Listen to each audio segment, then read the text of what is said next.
You're listening to the Known Legacy Podcast, brought to you by Known Legacy Ministries. For more information, go to knownlegacy.org. Now here's your hosts, Bill and Travis. It is finally warm and cool enough to drink a warm cup of coffee. It's going to be 90 degrees. I don't care. Shut your mouth. It started out in the low 70s. I'll tell you. So we both grew up up north, right? Yeah. And fall, for me, is my favorite time of year. Oh, I love fall. it's But beautiful. it's a northern fall that I love. I don't like Texas fall because Texas fall is summer everywhere else. It's 90 degrees, 70 in the morning, hot, humid. We Yeah. get storms roll through every evening. It's like summer in the north. Yes. But we have to embrace it as fall down here. So I see the women wearing their pirate boots and, their walking Han around. Solo outfits. Yes. It's Han Solo season again. And, their little pumpkin spice whatevers and everything else. And so, anyways, Bill's good to I'm see excited because it's good to see you and see Travis you are Travis. It's good to. I need more coffee. Drink more really coffee. quick. I got this. Hey, if you're checking out the podcast, thank you so much. Check it out at knownlegacy.org is the website. That's where you can get Bill's book as well. If you want to make a donation to the mission and the cause, that'd be great as well. Info at knownlegacy.org is a great way to get a hold of us. We're working on the plug on that. And always Facebook, YouTube, Instagram. You can follow us and like us there. Share if you find it meaning. Share and it. man, if you want to give a review, that helps us find our way onto more people's suggested Share lists. it with it. Review. That does help, and let your friends know about us. Yep. If we are good enough. Okay, so Bill, you posted something the other day, and I need to have words. Okay. It's something about a fall object. Okay. That comes around from time to time. Yes. And I'll just let you step on that landmine, see where that goes. I hate candy corn with all that's in me. I hate it. Thank you. Oh, Thank you. I hate it too. I see how this is going to go. Oh, it is. In other news, if you're looking to be a part of a podcast, there's going to be an opening on this microphone now. Not a chance. All options are welcome here. So my wife does the grocery shopping every Saturday, and every Saturday she brings home a bag or two of the candy corn, right? And the reason why she does it every Saturday because Sunday afternoon that bag or two of candy corn is gone. Really? And it's not me that eats it. I don't mind it. My wife loves the stuff. She threw some shade at me because of that. yeah. So she was mad. Yeah, absolutely. And my sons think it's fall crack cocaine. It's the grossest, waxy sugar. I'm just disappointed you even mentioned it because I deleted it from my memory. It's so terrible. And then I brought it up to you. I'm so sorry. Well, I have a gift for both of you, and it's a bag of candy corn. So enjoy. Good. Enjoy. It works good if you grab the bag together and throw it in the trash, all in one piece versus residually. So much hate. It's so the much worst. hate. It's the What's worst. even worse is when you're out trick-or-treating as a kid and they put a bag of candy corn in there. I know. You know what I can't stand? I would rather eat. I'd rather eat those wax lips that they used to have. Yes. Those were awesome. And they actually I have don't more even know flavor you. and Who they have are more you, man? volume. Candy corn is terrible. Well, okay, the candy corn pumpkins, I would agree with. But legit candy corns, All of it. oh. The only thing I like about candy corns is if you put them together and they actually can make a corn if you put them together. You know that? What? If you take all the points and you point them together, they will make a. That's why they're called candy corn. Is they row up like a candy corn. I feel like I know what my afternoon activity is going to be on Saturday. What's with the hot glue and candy corns, Travis? Okay, now we've asked this question. What is your favorite fall candy then? I mean, do you like candy? Is that It's got to be the pumpkin Reese's Pieces, Reese's peanut butter cups, because I think it's a perfect blend of the pumpkin on the inside, or not the pumpkin, Yep. the peanut butter on the inside and the chocolate on the outside. Oh, Everyone has a so different good. ratio. I think the cups a little too much chocolatey, and the Christmas trees are a little bit too much peanut buttery, but the pumpkins have a good just, mix. Man, throw those in the freezer, pop one in when it's 95 degrees I gotta out here in try that. October in Texas. It's amazing. It's at 90 degrees. It's 90 time for pumpkin. Fall Okay, what's your favorite candy, Kyle? Snickers. Snickers. all the time. Okay. All the time. Did you ever freeze them? Yeah. Well, yes, and they have the frozen ones that have ice cream in them instead of Which the is nougat. amazing. Which those are the bomb. Oh my Yeah. gosh, Ooh. that makes me fat kid happy. That is so fat kid kid happy. happy. I know it's not right there. holiday related, but I don't care. It's okay. like It's okay. Snickers. What's currently happening is a bunch of men who are driving around listening to this are pulling into a QT or a Exactly. racetrack I'm gonna to go get get candy some- right now. I want the pumpkin ones. Where's the pumpkins? Bill, how about you? Since you're such a hater of the candy corn. I will say either Mounds or Almond Joy. I love coconut and chocolate and stuff. That's probably it. So when you get those little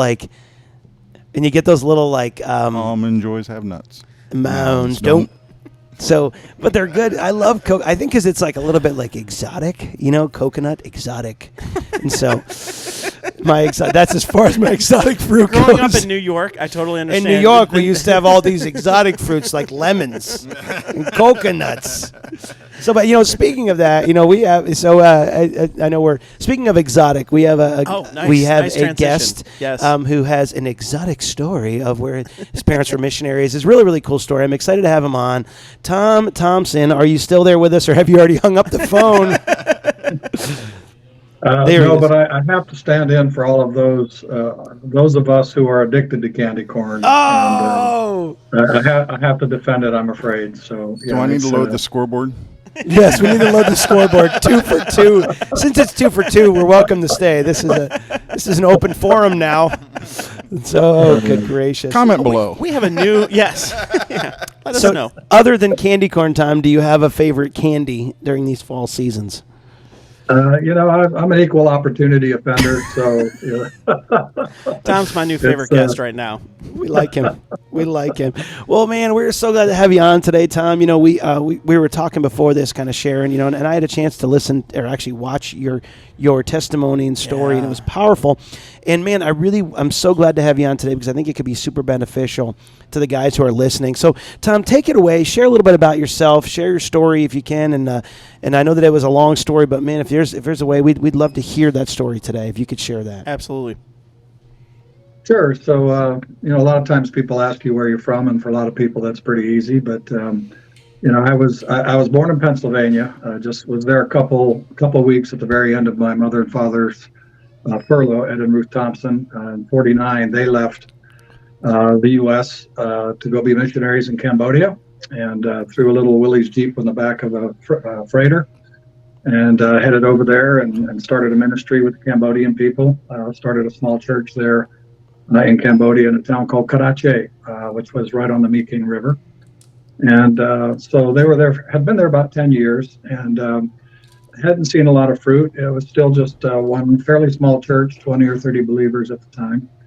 And then I was the youngest of 5 kids, and I was the only one not born in Cambodia. My 4 older siblings, David is the oldest, or Laurel is the oldest, and then David, and then Dale, and then Judy, they were born there in Cambodia. So about 10 years into their ministry, something interesting really happened. There was a knock on the door of our humble home there in Karache, and my dad answered the door, and it was a tribal chief from the Manhood tribe.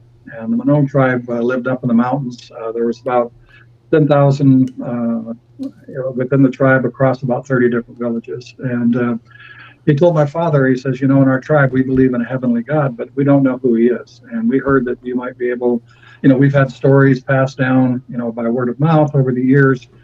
But we're excited. We've heard that you may have the rest of that story, and wanted to invite you to come out and share that with our people. And so, of course, being that there hadn't been a lot of fruit, Dad was pretty excited, and he had a little Norton motorcycle. That's kind of how he got around to some remote areas. And so he started a ministry. Over the next 6 years, he went every week to different villages, the Manhood tribe. And a lot of times he'd drive as far as he could. Sometimes he'd have to walk 3 or 4 miles to get into these villages. And he began to share the gospel with the Manhood tribe. And he did this for 6 years. And there were times when we would go with him to some of the villages that were not so far away. Actually, there was a couple we had to travel by elephant back for as much as 1 to 2 days to get some of the more of the remote villages. But again, at the end of 6 years in 1965, the Cambodian government decided there was no more religious freedom. They kicked out all of the missionaries. We obviously were not the only ones in Cambodia, and we were kicked out. And so Mom and Dad were with the Christian and Missionary Alliance, and so they went back to the States to consult on what's next, and it was determined they would go just across the border into Vietnam, into a town called Ba Mi Thuot, which was very close to the border.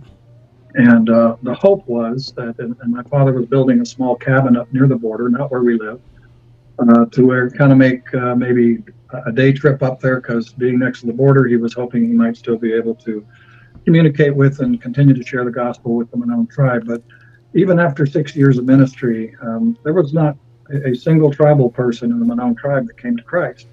And these were people who wanted to know.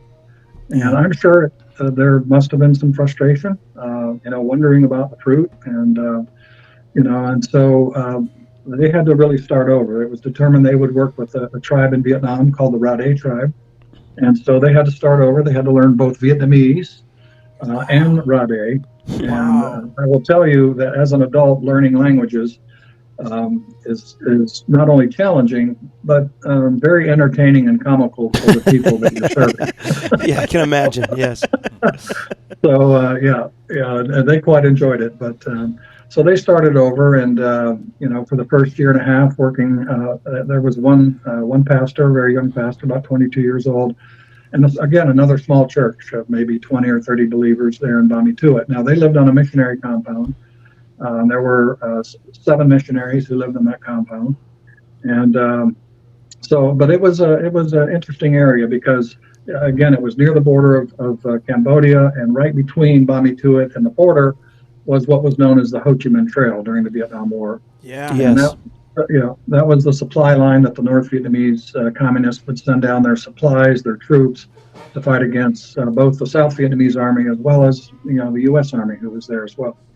And so it was kind of a hotly contested area. And so we did not go to school in Vietnam. Us kids, we twice a year we'd get on a plane and we flew to a boarding school that was in Malaysia, Penang.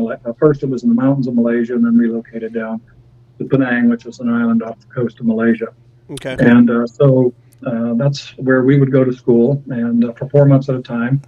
I actually knew my dorm parents probably better than my own parents, because even when we were home, they were about the kingdom business, and we were about exploring and building forts and doing whatever kids do, right?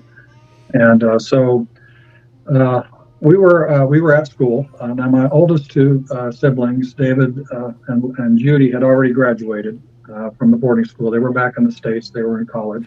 We had just left for boarding school during the first week of January, and so the Vietnamese, they celebrate New Year's at the end of January, not the end of December, and the celebration is called Tet.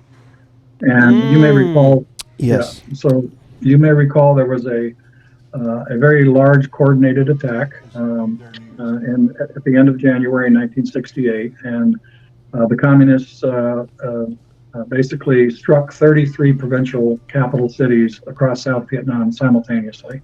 It was the largest battle in Vietnam's history, and Ba Me Thuot, unfortunately, was one of those cities that was attacked. And so again, living on the missionary compound, they realized the city was under attack.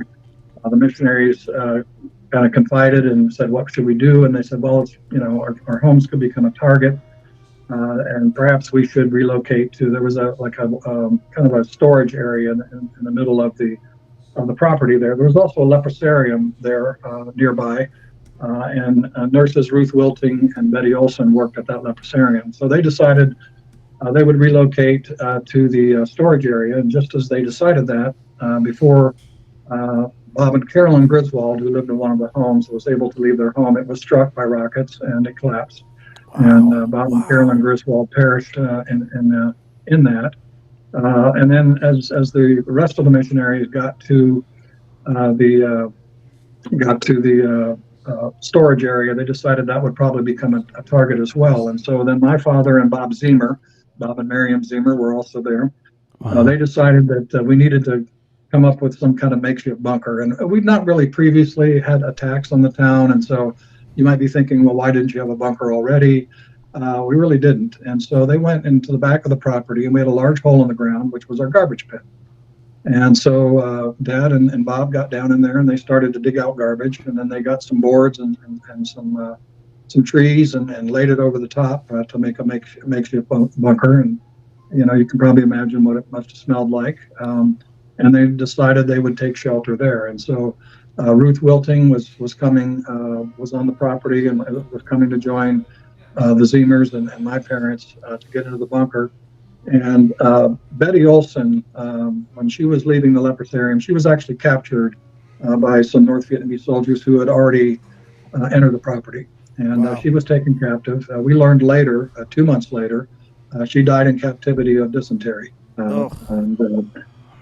So as we climbed in, Bob Ziemer was the last one getting ready to climb in. By then, the communist soldiers had scaled the wall of the compound. He was spotted. And I guess in an attempt to protect the others, he walked towards them, pulled out a handkerchief, and basically to surrender or to negotiate. But they walked up and executed him on the spot. And then they turned their weapons, their AK-47s and a couple grenades, into that hole in the ground. And then one of the communist soldiers, when the smoke had cleared, climbed down in there to make sure everyone was dead. But by some miracle, Miriam Ziemer, Bob's wife, although she had been wounded badly, she was still alive. And so for some reason, the communists decided to take her captive. For what reason, we don't know. And the battle raged on for about 8 days. Now, in that city, there was also the 155th Helicopter Squadron, the U.S. 155th Helicopter Squadron, about 3 or 4 miles away. And they were, had their hands full trying to defend the city. They had some help from F-16s from Nha Trang had come in, and over that 8 days, they fought to repel the communist soldiers, and eventually were able to recapture the city. Over 10,000 communist soldiers were killed, and there was only a complement of maybe 300 soldiers at the U.S. Army base, the helicopter squadron, but they were successful in repelling the attack. Now, during that attack, at some point, the communist soldiers decided they didn't want to keep Miriam as she was probably, they thought, a goner anyway. So they abandoned her. They did not take her back with them. On the side of a road, some tribal people came along. I don't know if it was the Rade tribe or another group of tribal people, but they took her over to the U.S. Army base. She was life-flighted down to Nha Trang and then back to the States. She lived up until maybe 5 or 6 years ago. So Wow. But it's by her account that we have the details of what happened that day. But for the other missionaries, for Ruth Wilting and Mom and Dad, obviously it didn't go so well. And after the fighting had stopped, the captain or commander of the helicopter squadron, they got in a truck, a deuce and a half, and they drove over to the missionary compound to check on the missionaries. And of course, when they got there, they realized that the Griswolds had perished in the collapse of their home. They found Bob Ziemer, who had been executed outside of that hole in the ground. And then one of the soldiers climbed down into that hole to see what was in there, and he found the bodies of Mom and Dad and Ruth Wilting. And so they decided they would try to bring the bodies out. But, with the force of the blast of the grenades, my father had tried to shelter my mom and Ruth Wilting with his body. But after 8 days, that soldier tried to kind of pull them apart, was not able to. And so they just filled in the hole and put a cross on it. And that's where they're still buried today. So, Wow. And again, we were in boarding school. That Saturday morning, we were called into our dorm parents' room, and they told us what happened. I started crying, and my middle brother Dale said, Tommy, Mommy, and Daddy went to be with Jesus. Yeah. And I'd always been taught that's the ultimate destination, Yeah. And strangely, I never mourned from that moment on. I just somehow knew that they were in a better place. It wasn't until I grew older that I became very cynical about what had happened. Right. Asking God, these were your servants. 16 years in Cambodia with one small church and ministering to a tribe that wanted to know you and not a single Christian, and now starting over with a new language and a new mission, and all of it ends in a garbage pit. Are you kidding me, God? And was this the plan? And I had a real hard time, understanding how God could have a plan in all of that. So. Because what did that do for you from that point on? Because I'd be frustrated. I know the story, but what did that do to you after that moment? From that point on in your journey. Yeah, so I was at boarding school, which is probably the best place I could have been, right? I had all my friends around me. Again, my dorm parents, were really surrogate parents for me. And so that was a safe place for me. Now, for my older siblings, obviously, it was a much tougher impact on them. My oldest brother and sister were back in the States. Judy, the oldest, had to sort of be the spokesperson, right? She was in college at Nyack, and the media came and wanted to interview her, and it was brutal. And I think she really suffered with anger. Anger at God, anger at the enemy that killed those missionaries for a really long time.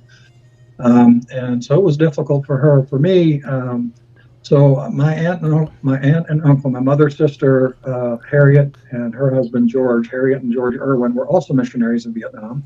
They were in a different city that did not come under attack.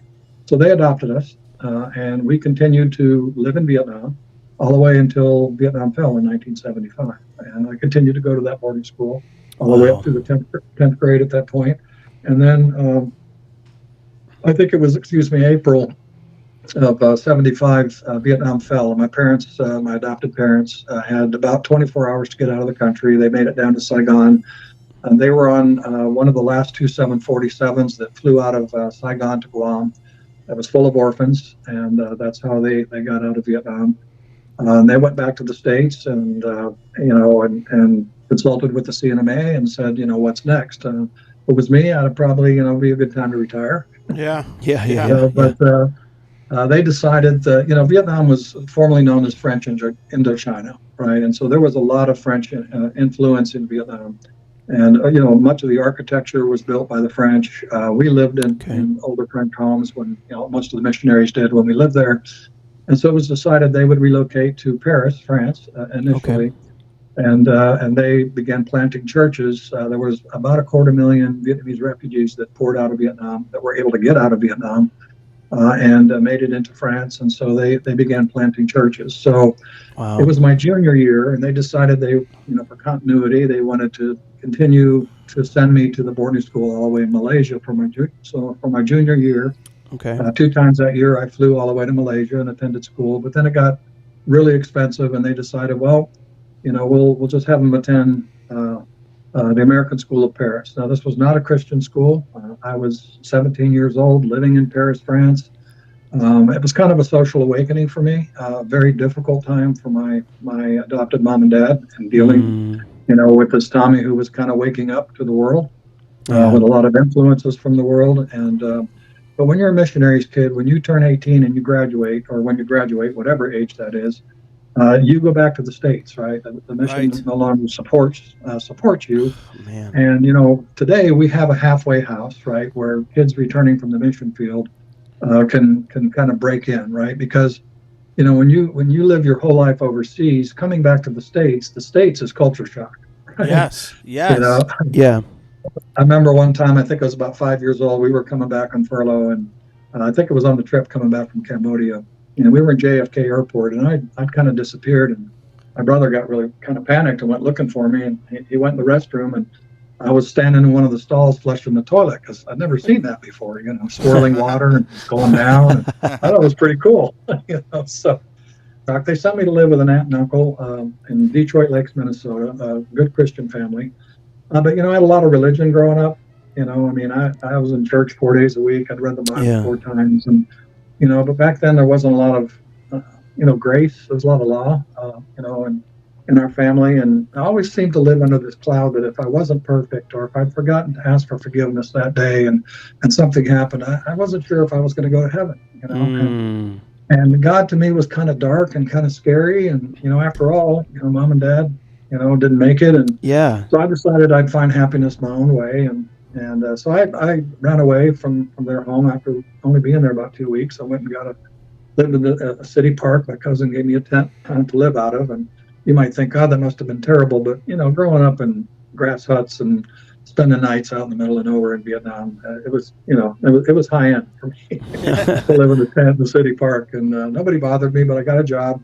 Swift premium turkey plant, stuffing turkeys, and I was making a little bit of money. And one day my brother showed up and said, "Hey, why don't you come live with me?" And he lived in Annapolis, Maryland. So I moved in with him, had some different odd jobs, but just trying some different things. It started with a bottle, and I was just drunk and sick all the time. And Didn't find my happiness there, and tried some drugs. Nothing too hard at the time, some marijuana and mushrooms and different things. And I was really a mess, right? Couldn't hold a job, and so one day I decided, well, I'll join the Army. So I joined the Army, and it was good in many ways. Taught me a lot of discipline, a lot of responsibility. But the last almost 2.5 years I was in the Army, I was sent down to the Panama Canal Zone in Panama. This was before we gave it. This was before we gave it away, of course. And when I got there, I hadn't even been in the country 24 hours, and somebody had hooked me up with pot already. Drugs were very, very prevalent. This was early 80s. There was no drug testing in the Army. And I quickly found out that there was only a couple guys in our entire company of 160 people that weren't doing something, right? And cocaine, cocaine was very cheap, almost free, very good stuff. Not like here in the U.S. We're talking 40-50%. It could kill you if you didn't manage it. And so I got really addicted to coke and head over heels. Probably should have died several times, but God spared my life, and came to a point where. I knew it was only a matter of time before they buried me. And so I went to my company commander, Captain Novak, and I was his driver and radio operator. I said, Captain, I'm addicted to coke and I'm afraid it's about to kill me. And so he replied with a quick, two-word answer I won't repeat, which indicated he was pretty aware of that already. But he said, I like you. I said, I like you, Thompson. I'm going to send you to see the base psychiatrist. She works with all the top brass, the generals. She's very sharp, and maybe she can help you out. So I was pretty excited. I went to see her, and I remember I walked in. She said, "Tell me about yourself." So I shared some of what I just shared with you guys about growing up in Vietnam and losing my parents. And I looked up, and she was crying. And she came over and she hugged me really tightly. She said, "I want to tell you." She said, "I want to tell you how much you've helped me." You're like, wait a minute, time out here. Like, I'm here. That's what I'm here for. That's what I'm here for. Here to help you. Wow, that's crazy. Oh my gosh, wow. So, and I'm not here to knock psychiatry, but she didn't have the answers. The answers I was looking for, but I did manage to complete all my missions. I was a good soldier, albeit high most of the time, along with almost everybody down there. The 80s were a weird decade, man. The 80s were a weird decade. Wow. Yeah. So, but I got my honorable discharge. It was January. I wasn't going anywhere north of Florida at that point, so I settled in Florida, and I went through cosmetology school and I got my cosmetology license. So, I can do my own hair, but I realized that wasn't my calling, and I got a job in sales, and I realized. By the way, the drugs, although when I started, hey, it felt great. I thought I'd arrived. And, but the story with that, right? It just the addiction grows and grows, and it gets worse and worse, and before you know it, you're trapped. And it didn't deliver that happiness I was looking for. But then when I got a job in sales, I realized I had a gift for it. I started to become very successful. I started to make a lot of money, and I realized that's what I've been missing in my life because.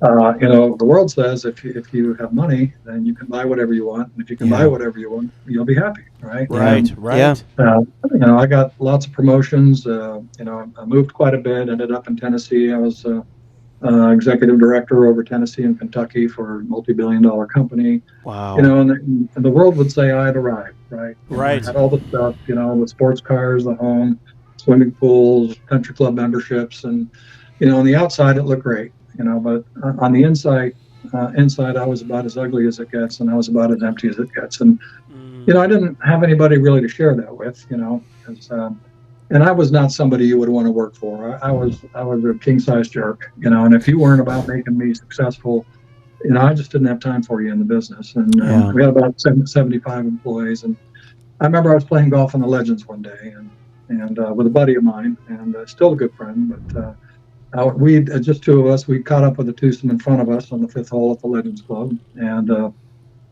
they were slowed down by a bunch of foursomes, and so they said, "Hey, you guys want to join us?" And we said, "Yeah, sure." And at this point, we'd already been partying 5 holes into the round, and just doing what we do, and so we joined them, and we partied on until we got to the 18th hole, and then my buddy, I don't know why, he asked them. He said, "Man, I sure hope you guys aren't preachers or anything."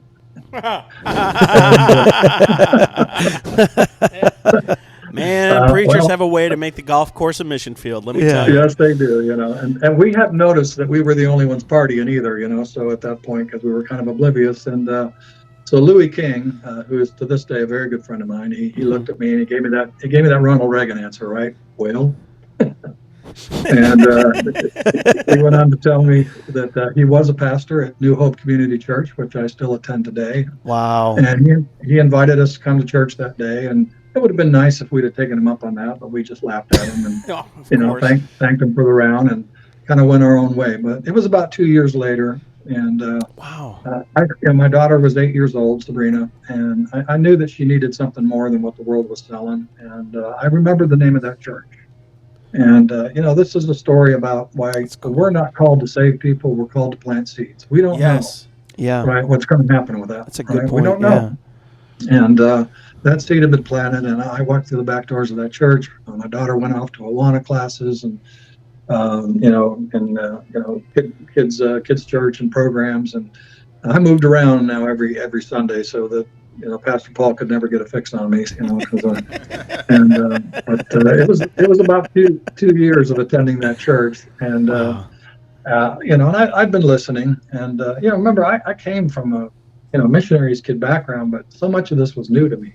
This grace, this love, this unconditional love that God offers, right? And not license, but grace, right? And so one day it was after church, and a gentleman, Todd Hutchinson, walked up to me and said, "Hey, Tom," he says, "well, we're going to be doing a Wednesday night men's group. Back then we didn't call them connect groups. Today we call them connect groups. But he said, we're going to be going through Rick Warren's book, Purpose Driven Life." And I said, "Why don't you join us?" And I thought, well, okay. He said, because I was a man without purpose, definitely. And the only purpose in my life had been me up to that point. And so I agreed to go. And that first night I opened the book, and the first sentence on the first page says, "It's not about you."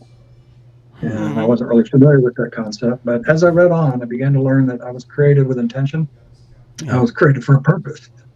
And then I've been given a unique set of gifts and abilities in my life, not just spiritual gifts, but, music and sports. I play all sports. And, and that God wasn't asking me to put on a robe and become a priest or a pastor. Some people are called to that. But he was just asking me to use my gifts, my abilities, my talents, everything that he gives me for his kingdom. Right, and to glorify him and to bless others and make a difference in my home, my community, and in this world. And it's about, I think it was about an 8-week class. About halfway through, I don't remember the date, but I just remember one night in that class, I just turned around, fell on my knees, and I said, "Okay, God," I said, I've tried it all my way. You gave me everything I thought I wanted, and the hole in my heart didn't get smaller; it just got bigger. I said, "I'll surrender my heart to you." And I don't know what that means in the long run, but here I am, And he gave me a couple miracles right away. And transformation is a journey. We know that, but a couple of gifts he gave me right away. First one was a love for my family that I never understood or had. That's right. Cool. So I was always a good father, right? I mean, to me, being a good dad means kids have a good school, mom has a good house, right? Everybody has a nice car. Provide, as long as it's not too much of my time, right? So, but he gave me a love for them that just, set all that aside. And I just saw them for who they were, his creation, precious in his sight. And then he gave me the ability to see everyone through his eyes, right? Precious in his sight. And I was a very prejudiced person, a very angry person, obnoxious person, and God just replaced all that with a love for people, regardless of race, creed, social status. These are his kids, and and he loves them, and I'm supposed to love them like he does. And that's awesome. Anytime I catch myself starting to judge somebody, he's like, "Do we need to play back your DVD?" Okay. No. I remember this one. I remember this part. Yeah. Well, I love that you're saying that, because I feel like that is it. I mean, we get so caught up in programs and process, and it's like, no, it literally is the Spirit that does the work, and we just forget about that. So I mean, I want you to keep going, but I want to recognize that to those who are listening, the value of hey, it took 2 years and someone planted a seed, and then all those years later, now you are a believer, and it's like that moment on the golf course. You're like, did it really matter? It does. Those moments matter. Yep. So I'm sorry, I'm going to cut you off, but I just wanted to acknowledge that. So No, I'm sorry. Keep on going, man. I'm loving this. I'm like, okay, what's next? So, No, I think for believers, it's so important to understand that, right? Because we get caught up in results, right? We get caught up in counting and those kinds of things. And, that we'll be shown the numbers when we stand before God one day, right? And I think that day of accountability is not to review sins, right? Because he said our sins are forgotten as far as east is from the west. So either that's true or it's not. And if it's not true, then nothing is, right? And so, I believe that, and I believe that day is to review the things that we accomplished in his name that maybe we had no idea. Right? And I love that you're saying it, because there's also the verse that talks about the tears will be wiped away. And I know that there's those moments where we go, our sins or whatever, but I almost believe that a part of that, and this is maybe the new Bill version, and hopefully I'm not being a heretic, but that idea when God goes, this is what you could have done had you trusted me and believed in me. And man, I hope there's as few tears as possible in our journeys, that as we go, God, what are you calling me to do, and what am I supposed to do, So I think more than that, it'll be a celebration of what God accomplished through us. That we have no idea, right? That time we shared a kind word, that time we fed a hungry heart, not thinking that it would do anything, right? Walking away going, wow, that was a waste of time, but it's a seed that waits for a compelling event, right? When that storm comes along and the rain is just right and the sun comes out, suddenly that seed sprouts, right? And in our lives, those compelling events can be a lot of different things. And that's when somebody says, what was it he said to me that day? Wow, I need to find out more about that. And it's the Spirit that stirs that thought. It's the Spirit that brings that forth. That's awesome. Absolutely. So I do have a question for you. Planting seeds, going back to your mom and dad and their faithful service in that area. Have you ever had a chance to go back to Vietnam? Have you ever been able to see, the impact that they had maybe long term? Now that we're 40 years past that, 50 years past that.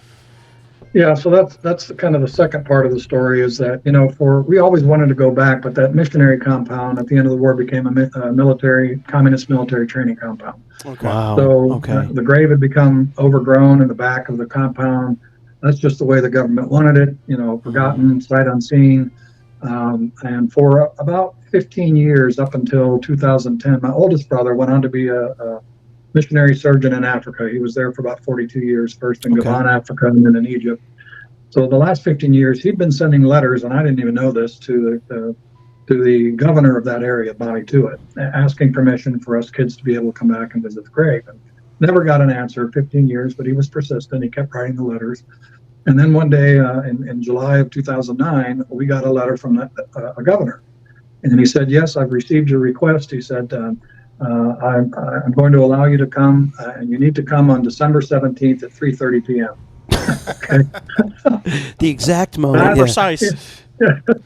Not during the week of, or maybe in December. So we were pretty excited. So the five of us got together. My middle brother, Dale, lives up in Wisconsin, and we went and had a little family reunion and talked about the opportunity. And 2009 had been a difficult year financially for me, coming out of the crash, market crash. And my two oldest sisters, in their jobs, they'd already been committed to work through the holidays.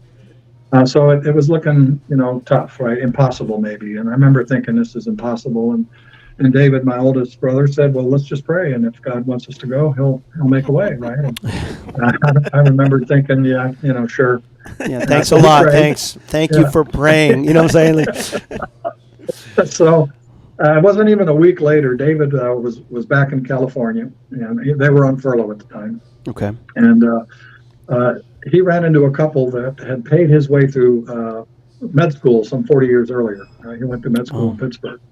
And so they went and had lunch, and they said to him, David, we've really been blessed this year. A lot of people have had a tough year, but we've really been blessed, and God's laid on our hearts that we need to help your ministry in some way. And, how can we help you? And he said, well, we have a hospital in the middle of the jungle. We always have needs, but there is this opportunity for us kids to go back, and, it just doesn't seem doable, financially.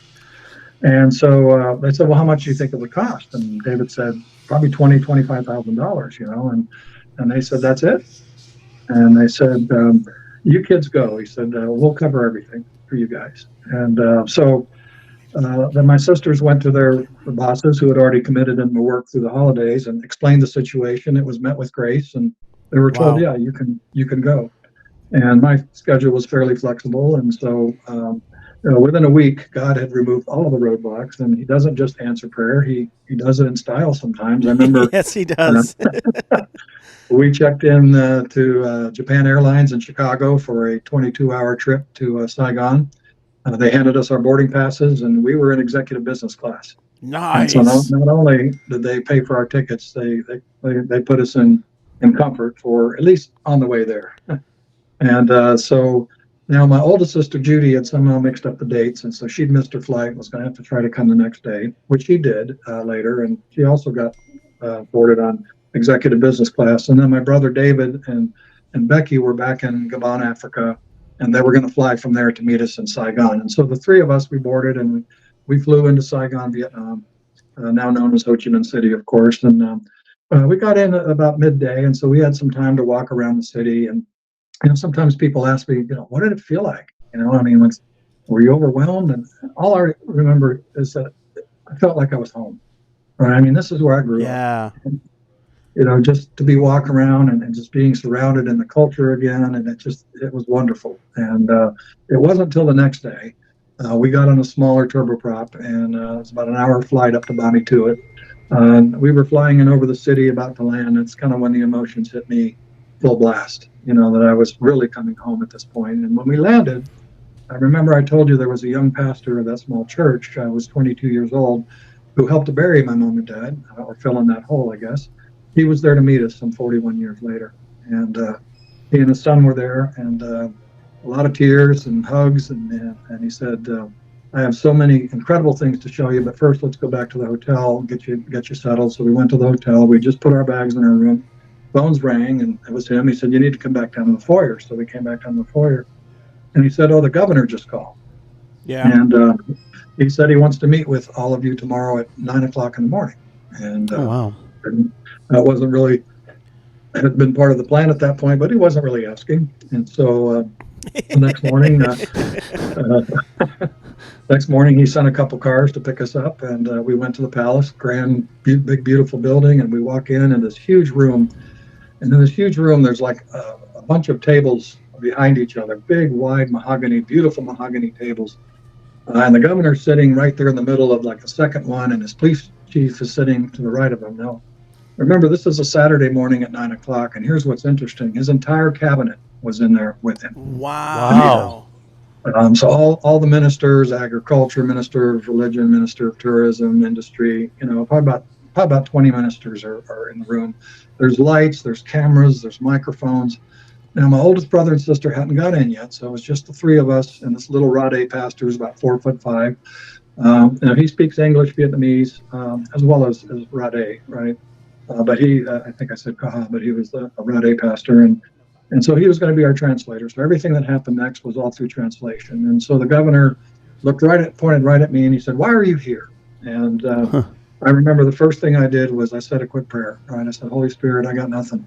I said, you've got to bring us through this. And you could tell there was a lot of suspicion in the room.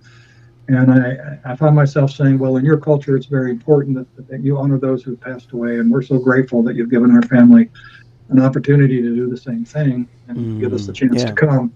And then he turned to my sister and asked the same question. She responded in kind. And then again to Dale. And Dale, again, just reiterated our gratefulness for being there, for giving us the opportunity to come. Yeah. And then he said, well, what are you going to do at the grave? Right. And I said, well, we just want to honor our mother and father and those who passed away that day. And I brought my guitar. We'll probably sing some songs and things like that. And then he goes, well, what else are you going to do while you're here in town? And I said, well, I said, it's good to be home. And he was like, well, what do you mean? I said, this is my home. This is where I grew up. And I said, it is so good to be back. And I said, I'm really looking forward to eating some good Vietnamese food. And I tried to name a bunch of dishes, right? Thit Gan, Ban Bao, and Ban Hoi, and Chaya. And well, Vietnamese is a very precise language. The same spelling can have different accents. And the different accents, if you give it a different meaning. So if you don't say the word just right, you are saying something else. So They all started laughing uproariously. And I have no idea what I told them we were going to eat. something very interesting happened there, and he looked at the media and he said, "Get out," and then he turned off the microphones, turned off the lights, and then he went on to tell us that he had just been promoted to governor a little over a year ago after a big uprising with the tribal people, and he said, "In my region, there's 55 different tribes that make up over 70% of my population." He goes, "We're actually the minority," but he goes, "Here's what's interesting." He said, "The tribal people, they're hard workers, right? They're trustworthy." Right. Yeah. And at the end of the war, they lost all of their land. They had no land in the city. They were pushed out into the jungle. He said, I want to find a way to bridge the gap, right? And maybe get them involved in our industries." And so that was interesting that he stated that. And then I said, well, then he went on to tell us that we're now the second largest exporter of coffee in the world. Now I'm familiar with Colombia, Brazil, of course. I'm thinking that's like Bami Tuit, Vietnam. And I meant to say your minister of agriculture must be proud, but I blurted out, your coffee minister must be proud. And my translator translated it that way. I didn't think it was that funny, but they all started laughing again, and they started pointing at the poor guy. And I think to this day he'll be known as the coffee minister from ever on. But my brother and sister hadn't gotten in yet, and our time to visit the grave was that afternoon, and they were going to come all this way and miss the grave, miss the visit. And so I said as much to the governor, right? And I said, "Would you have the kindness in your heart to give us another visit?" And he turned to his police chief and he said, "Let me see their itinerary." Well, I didn't give him an itinerary, so I didn't know we had an itinerary, but communist government, I guess we did. And Yep. But then he turned to the police chief and he said, "You make sure they can go wherever they want, as much as they want, as long as they want, and that nobody bothers them." Wow. Yeah. And then he turned to his minister of religion and he said, I want you now to take them as my honored guest to the best restaurant in the city." Wow. That's awesome. Yeah. So the meeting concluded. And she did that. First, she took her back to her office, and she had all kinds of gifts for us. Coffee. We had more coffee than we'd had to buy extra suitcases to bring all these gifts back, and I think we did actually. And then she took us to this beautiful restaurant, the nicest in the city, huge long table. Now, here's what's interesting: we got there, and all the cabinet ministers came to lunch too. Right? I don't know, free meal, governor's paying, I guess. Oh yeah. There you go. Yeah, everyone take its on that's their a universal truth, man. If someone else is paying, everyone's showing. Yeah. And so they're all there, and so we're sitting around this table sharing stories about our family, about their mission in Vietnam, about the service they did at the leprosarium. Sharing with the top communist leadership of that area, having lunch, right, and talking about our family. And I remember the meeting ended, or the lunch ended. It was long. It was about 3-hour lunch, and I got back to my room in the hotel, and I remembered the story about when when the Apostle Paul was brought before King Agrippa. Okay. Right, and I remember there was a verse about that, and so I looked it up, and I think it's in Acts. I don't have the chapter verse for you, but what it says is that when you're brought before rulers and authorities, do not worry about what you will say, because at that time the Holy Spirit will give you the words to say. Yeah. And I remember the laughter. I remember how God delivered us in that meeting, and I was so grateful for that. Well, the next day was Sunday, and so the pastor and his son came to pick us up in a couple SUVs. By then, my oldest brother and sister, David and Judy, had made it in from Gabon and from the U.S. Okay. And so the 5 of us piled into these 2 cars, and it was about a 2-hour drive. Again, their land had been taken away, and they were way out in the country, and these roads were not paved. It was a tenuous drive to get there. We finally get to the pastor's house, and I noticed behind the pastor's house is this large metal warehouse, right? And there were no cars, there were no motorbikes. These are all poor people, and so we walk into this warehouse, and it's full of tribal people. Right? We start walking up towards the front, and they're all pointing at us and they're whispering. And we got up to the front row, and we sat down, and my oldest brother, David, he turned to the pastor and he said, "Why were they pointing? What were they saying?" And he said, "Well, they call you the children of the sacrifice." And what? And I was like, "Wow." And I said, "Oh, Pastor, there must be 500 people here." And he said, "No, it's about 800.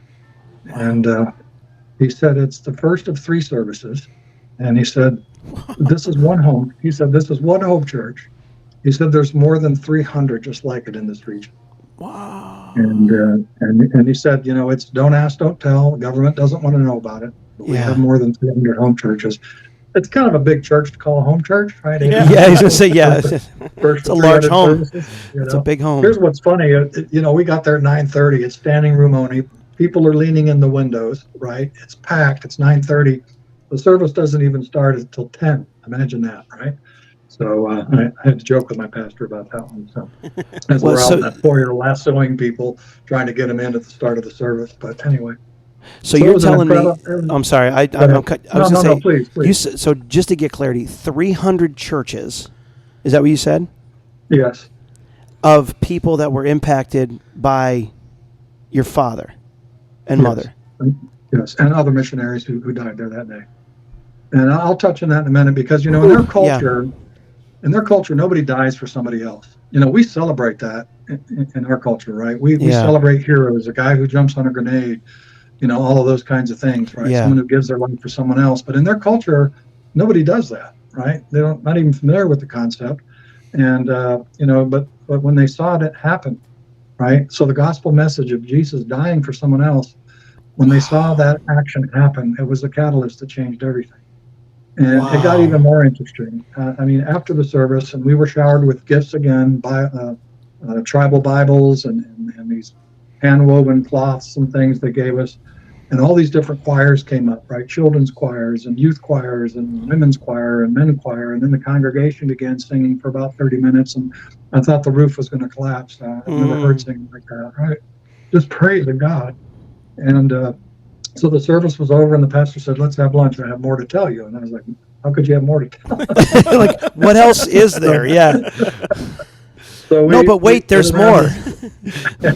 Wow. We're around a table having lunch, and he says, by the way, you remember the Manhood tribe that your father worked with for 6 years? Yeah. And David said, yeah, how do you know about them? He said, they're in Cambodia. He says, after the war, Vietnam fell, he said, many years later, there was a lot of persecution of that and many other tribes in Cambodia by the Khmer Rouge. And he said, many of the Manhood people fled across the border into our area.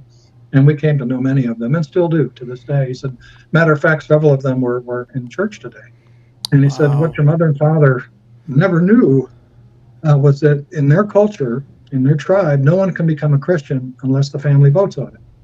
If the family votes and approves, then that individual can, give his heart to Jesus. He said, and no family can come to Christ unless the village elders vote on it. And if they approve it, then the family can become Christian. And no village can become a Christian village unless the village chief, the very man who went to meet your father some 40 years ago, approves it. Wow. Wow. He said it just took its time to work through the system. He said today all 10,000 are believers of Jesus Christ. Oh my gosh. That is incredible. Talk about a seed planted and the value of it. And wow. It just blows me away. My mom, and he said, this is your mother and father's heritage, a heritage of those missionaries who gave their lives. And so my mom had a favorite verse, right? And it's in Luke, and I can't remember where it was. I'm really bad at memorization, and that's why I hated school. Welcome to the club. Yeah, okay. But it's Bob, right? No, just kidding. Yes, it's and this is Jimmy and Tom. But her favorite verse was the one that says, and if a seed falls to the ground, right, it remains only a seed. But if that seed dies, it bears much fruit. Right. And those are words spoken by Jesus when he knew at that moment he was going to the cross for us. Oh, yeah. That's when he shared that verse. But anyway, it was time to go to the grave, right? He granted us the visit the next day, and so we all piled back into the SUVs. It was incredible, just an incredible time there, and incredible time of healing for my family as well. To see this fruit. Wow. Judy had struggled, my oldest, so long with just the why God, right? Why would you allow this to happen? And to go and just be surrounded, not hear about it, be surrounded by that fruit of these tribal people just worshiping and just praising God and thanking us for the sacrifice. And if that ain't closure, Nothing is, you know. Oh my gosh. So we go to the grave, and when we get to the grave, all of the ministers are there waiting for us. And they had the grave completely, all the overgrown cleared away. They'd repainted all of the headstones. They even brought flowers for my sisters to place at the headstone. And so we did that. We had some onion paper, and we traced the writings on the headstones, and then I got out my guitar, and we started singing some worship songs, right? And then on the last worship songs, we reached out our hands, and we're in a circle with all these ministers, and they reach out and they hold our hands, and we sing. We're singing in English. Our Rade pastor, again, our translator, is singing in Vietnamese so they can understand it. So we're standing in a circle, holding hands with the top communist leadership, singing "How great is our God." Singing "How great is our God." And then my brother David, he said a prayer over them, and he asked God to prosper them, to prosper their industry, to bless them, to bless their government and their leadership. It was a powerful prayer and a powerful witness.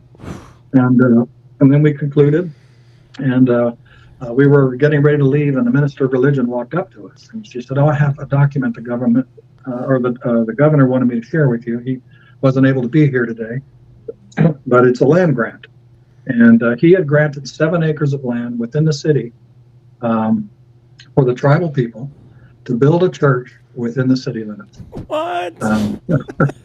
And never had they been given land back. Never had, they had no status. Right? They were just outcasts, and so he granted this property of 7 acres for them to come and build a church. That church has been completed, by the way.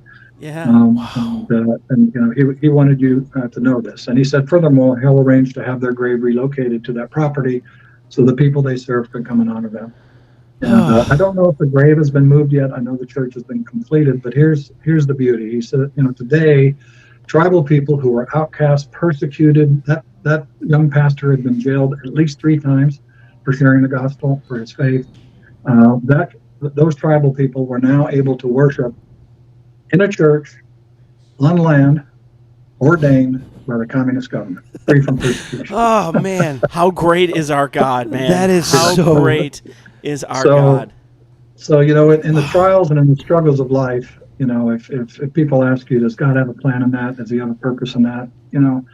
His purpose is eternal, right? We get caught up in our lives, in our time frame, living this life. What's going to happen if I get sick? What's going to happen if I die? He's concerned about eternity. He was concerned about 250,000 tribal people that without those events may never have come into the kingdom of God. And I could be mad at those soldiers. I could be angry at those soldiers, but they were doing their job. That's what soldiers do. They were following their orders, and their orders were to execute, those missionaries. Little did they know they were facilitating kingdom work, and although mom and dad died there that day, Ed and Ruth Thompson, it wasn't the end of something. It was just the start of something incredible, And I think about the disciples, right, who all ran away when Jesus was bleeding out on the cross, right, except John and his mother was there, but for the rest of them, they were gone, right? They were hiding. Now, maybe they were watching from a distance at their Messiah, at Jesus Christ, who they knew at this point was the Son of God, bleeding out on the cross. They must have been crying out, God, how could this be your plan? He was our Messiah, right? He's your Son. Why is he dying? And Jesus going to the cross, that wasn't the end of something. That was just the beginning of something. That was the beginning of life, salvation for us, a way back to God through that incredible sacrifice. I love how the stories parallel, and although the story of my parents and those missionaries is an amazing story, it's in the big picture, it's just a little story and part of a big story, right?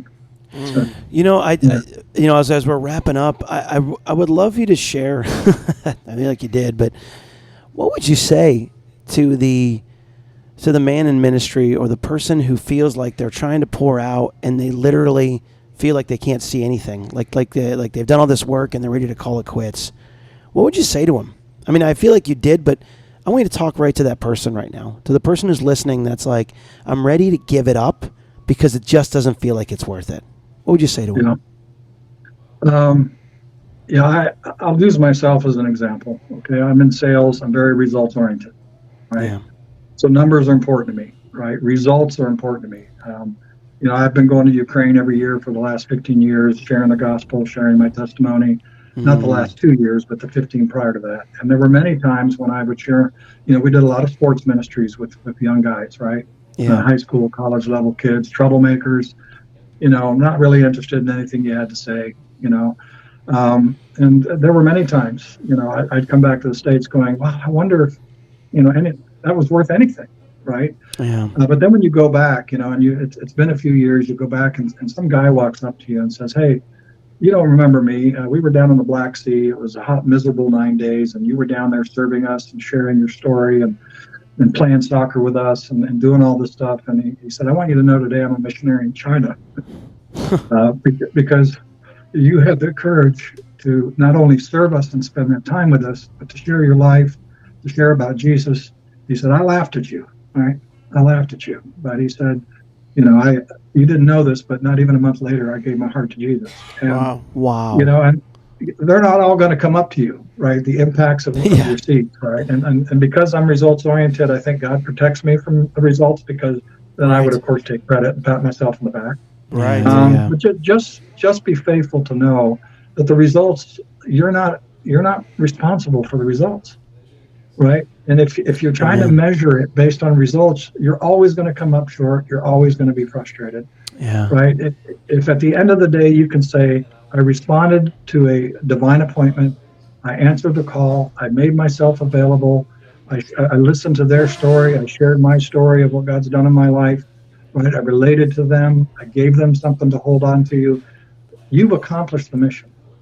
You've accomplished the mission. And just trust that God will carry that mission through, and He will water and prosper the harvest. And He may even let you in. He may even let you in. Yeah. So, Wow. Tom, this is great. We need to have you back on. I'm going to save some for the next time because this has been awesome. But Lord, man, this has been so powerful. And man, thank you so much for sharing this. In fact, I'll put the YouTube link on this video as well for you in our YouTube channel. So check out the YouTube channel, and we'll have that available in the link there for you to check out Tom's full testimony as well. I mean, he shared most of it, but man, to hear it straight through was awesome. And Tom, thank you so much Tom. for today. This has been powerful. Don't give up. Don't give up. It's worth it. Tom, thank you so much for sharing this. I want to have you back on because I want to talk more in some detail. Yeah. But this has been amazing. Wonderful. And Travis, any last words for you? No, Tom, thank you so much. And I love how God is, He is so patient with us to journey where we need to journey so that when the time is right, faith takes root. And, we see what only the Spirit can do. So thank you, Tom, for your story. I really appreciate it. This has been powerful. Tom, if someone wants to get connected with you, how can they do that? Well, I'm not on Facebook.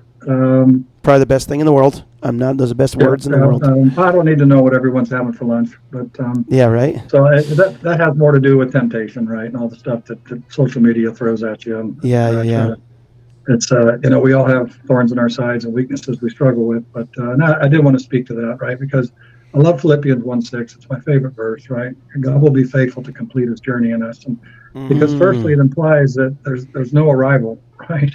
Yeah. Right. Yeah. It's a journey, and we're learning every day. But more importantly, and I wish surrender was a one-time event. Weekly would be nice. Yeah. But it's a daily. It's a daily. And He's faithful to carry us through that journey and just make us more like Him every day. And that's why that's my favorite verse. But probably ttsavannah@gmail.com. Okay, I can put that link down there too. Be able to connect up with you. That'd be great. If you want to connect with Tom.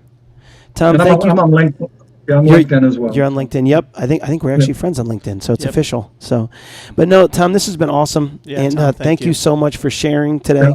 And guys, thank you for listening today. This is a lot to take in and process. Yeah, great story though, and pray that you're encouraged by it. As always, info@knownlegacy.org. If you guys have any questions or comments, we can get you in touch with Tom. Yes. And, share the video, share the YouTube link, share the Facebook post, and, find him on LinkedIn. Yeah, stay connected with us. Stay connected with him. If you have any more questions, info@knownlegacy. We'd love to catch up with you guys. Tom, again, thank you so much. Thanks for listening, guys. Hope you guys are blessed by this, and share this with your friends. God bless you guys. Thanks a lot. Have a great week. Thanks for listening to the Known Legacy Podcast. We'd love to hear from you. So email us your questions or comments to info@knownlegacy.org.